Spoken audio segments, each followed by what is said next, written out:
kelanjutan dari laporan Virgon seperti apa yang kabarnya dari pihak sana menyatakan bahwa adanya perdamaian, benar nggak? Kalau untuk proses pemeriksaan klien kami Mas Virgon itu masih kita melengkapi saksi-saksi dan juga bukti. Terakhir itu minggu lalu ya, bukan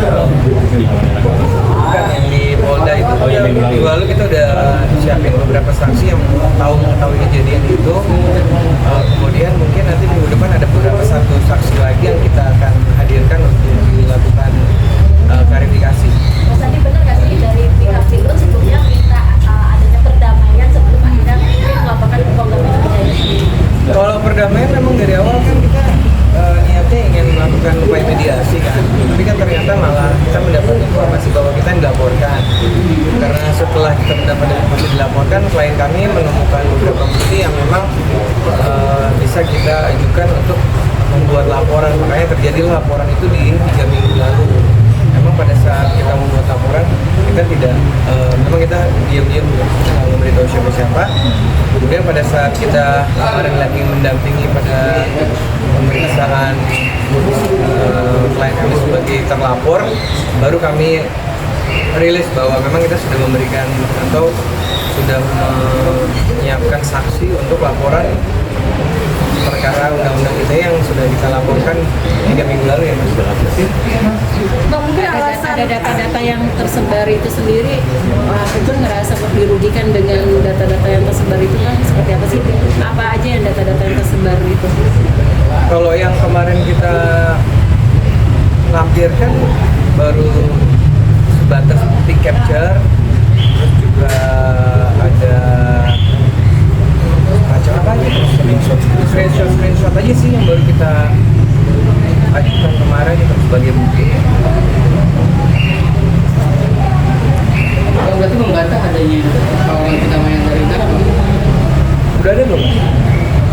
Kemarin sempat ketemu nggak ngomong apa-apa, jadinya pas di persidangan waktu itu kan kita ketemu tuh di Pengadilan Agama dan pihak dari sana juga, pihak prinsipalnya Inarat ini kan juga hadir, nggak bicara apa-apa, nggak ngomong apa-apa. Mas, kemarin juga di pengadilan itu mereka memberikan bukti kunci, disinyalir itu katanya satu kuncinya tuh digembok borgol atau apa gitu. Dari pihak Virgon sendiri seperti apa menanggapinya?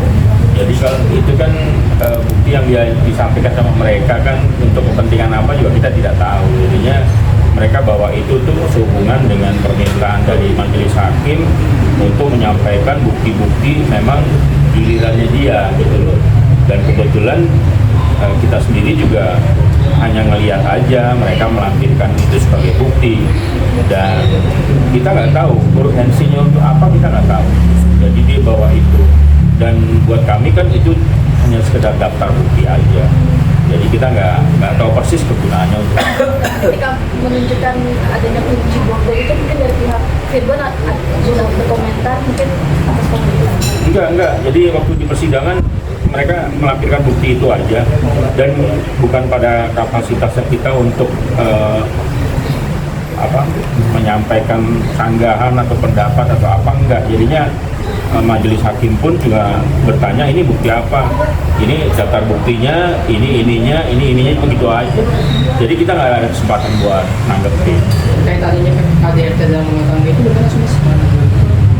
Kita nggak tahu juga kalau KDRT. Kalau kita kan sekarang kan kalau di Pengadilan Agama semuanya serba tertutup ya. Jadinya kita menyampaikan apapun juga nggak bisa. Jadinya kita lihat aja nanti dalam pembuktian, dalam arti kata apakah argumentasi kita sesuai permintaan kita itu bisa dikabulkan atau enggak, baik dari sisi argumentasi A, B, C, D yang kita bangun. Nanti apakah tadi yang disampaikan mengandung unsur KDRT, ya kita lihat aja. Yang jelas kita mau meminta hadonah itu anak-anak ketiganya ke kita dengan berbagai alasan, salah satunya mungkin itu. Yang Pak Iris, saya menyambung dari omongan Pak Bandis tadi, mungkin yang KDRT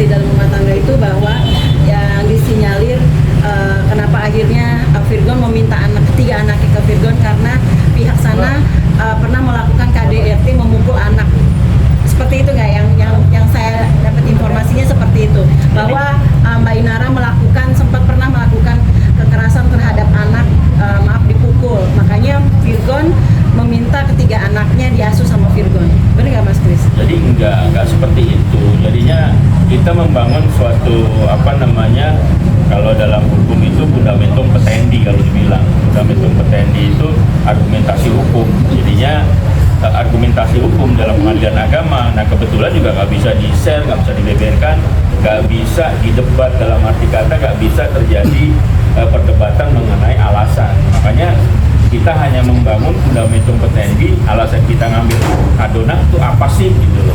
Nah seperti itu, jadi kita nggak spesifik satu demi satu. Bang Sandi, ini kan Inara sendiri kan sudah memiliki penghasilan ya, artinya di pernikahan pun tidak ada perjanjian pranikah. Artinya termaksud ini harta bersama nggak sih hasil dari Inara bekerja itu sendiri? Karena prosesnya masih menjadi suami istri. Status Mana nih? mengajukan harta gonok ini ya. Udah adona. Jadi yang mengajukan gonok ini biar dari mereka. ini kan. Kalau dari kita nggak Nggak pernah mengajukan harta bersama ya. Kak, dari pihak mereka ada Kak mengajukan harta bersama dan bagaimana tanggapan Virgon itu? Nah itu bisa ditanyakan ke pihak dari sana, karena kan kita bangun adalah fundamentum petendi hanya mengenai adona. Jadi kalau masalah harta dan lain-lain, Virgon nggak pernah bermasalah. Jadi ya itu yang saya bilang ya, jadinya gini, argumentasi hukum fundamentum petendi itu alasan-alasan dalil-dalil hukum yang dibangun ya, itu untuk pada suatu petitum atau permintaan. Jadi Virgon hanya meminta satu macam aja, adonan. Kalau masalah yang lain itu permintaan dari mereka semuanya. Jadi memang Virgon tidak mempermasalahkan apapun kecuali adonan. Terkait royalti yang diminta itu Iya, masih ada. gimana itu? Setiap usaha mereka. Itu bukan dari kita ya. Iya, iya, dari mereka. Pasti kan ada tuntutan itu katanya. Iya, itu dari mereka. Silakan tanya ke mereka. Jangan dipancing kita untuk membeberkan punya mereka. Meskipun kita tahu, kita nggak punya hak jawab untuk itu. Jadinya kita tahu, tapi kita nggak bisa memberitahukan karena di PA itu sidangnya tertutup. Jadi kalau untuk tahu detailnya 1, 2, 3, saya pernah ngomong adalah 11 permintaan. Kalau teman-teman ingat waktu sidang pertama saya bilang ada 11 permintaan. Apa itu? Silakan tanyakan ke penggugat.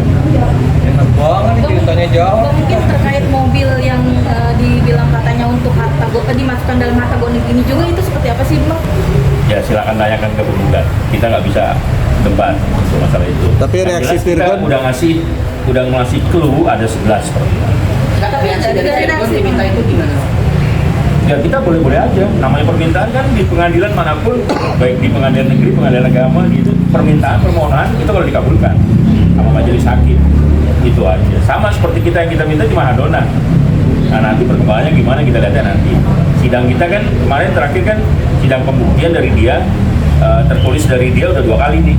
Dia masih minta kesempatan tertulis 1 kali lagi. Besok sama hakim diminta sekaligus sama saksi fakta untuk sidang tanggal 9. Bang Sandi, terkait laporan laporan Virgon yang menyebutkan pengaksesan data ilegal kan pihak sana menyebut bahwa memang Inara hacker gitu bisa mengakses data ilegal, itu gimana Bang?